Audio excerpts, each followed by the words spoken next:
When I found you, I found love.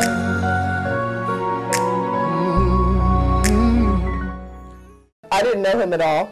I had just moved back from, where did I move from? Oh, Ontario, and a friend invited me to their kid's birthday party.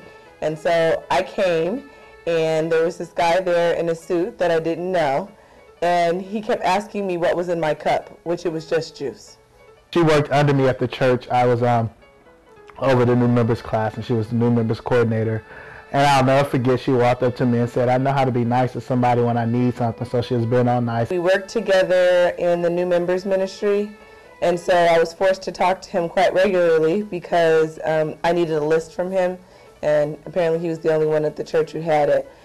She asked me for a church directory of the new members. Eventually started talking more regularly. I guess I should say we started talking on an outside of church basis when this guy at the church that we got to, he was robbed at gunpoint, and I was scared to come home, and so I needed someone to talk to on my way home. So I started calling a bunch of people. So she called everybody else, and then I was the last person she called, and I talked her home. That was the first time he talked me home, and he's been talking me home ever since. The first time we went out was, we went to La Piñata in Alameda. I told her I wanted to make me lunch, and she was rude about that. I wanted a hot lunch, so we went to La Piñata. She was late. Taji kept asking me would I make him a hot lunch, and I still to this day don't know what a hot lunch is. So I said, well, how about you take me out to lunch? And so he took me to La Piñata in Alameda, and on my way there I kind of just recall thinking, you know, we'll see how this conversation goes, and if nothing else, you know, we'll be really good friends. It was a regular relationship. We hung out, had fun, did what we did. We were saved. For a while, every time we went out, we met places and we met in groups.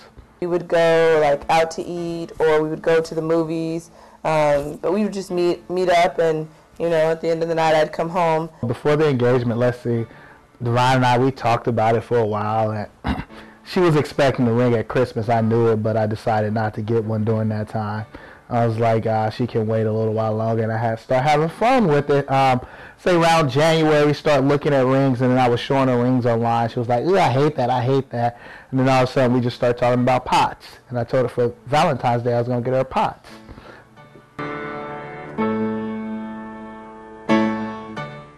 For Valentine's Day, I wanted to go see The Color Purple because we had been watching the Fantasia show, and I heard that she was going to be in LA, even though she didn't show up. So we flew down to LA for the evening, and we went to go see The Color Purple, and then after The Color Purple, he proposed. I told her that I couldn't bring the pot, so I had, what's those things called, a gift card for her. And I told her that she would have to take the gift card and go buy some pots. We went to Roscoe's Chicken and Waffles and ate after that, and then came back to the hotel, and I told her that the pots, I couldn't get them on the plane, so I had the gift certificate under the thing, under my hat, and that's when she got the ring.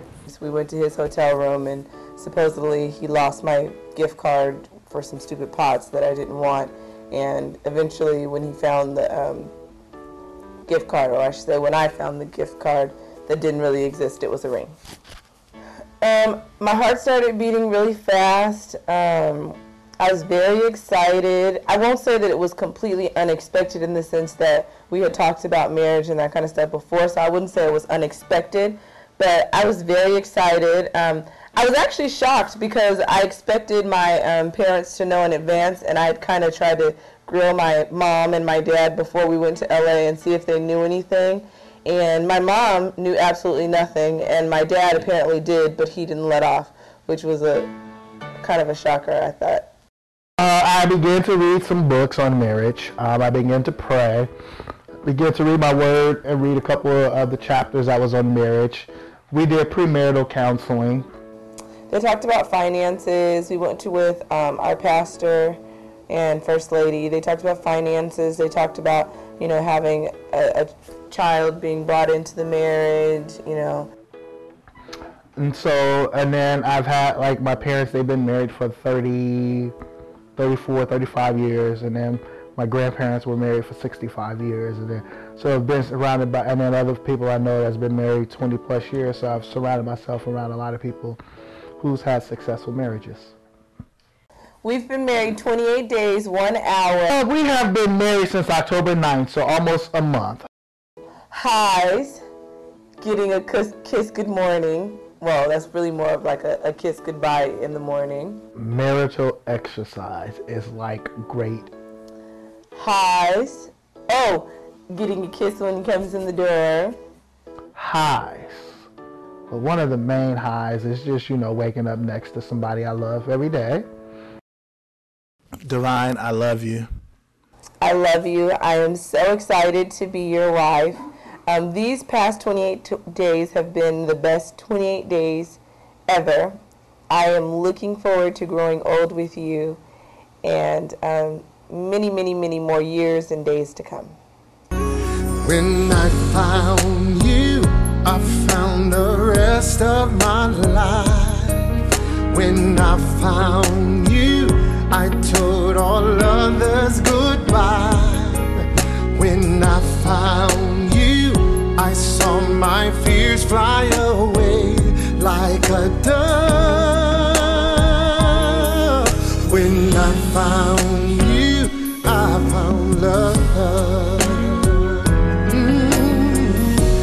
I know true love sounds crazy, but worth waiting for. You are the one, my only, forevermore. When I found you, I found my fate in your arms. When I found you, I found no cause for alarm.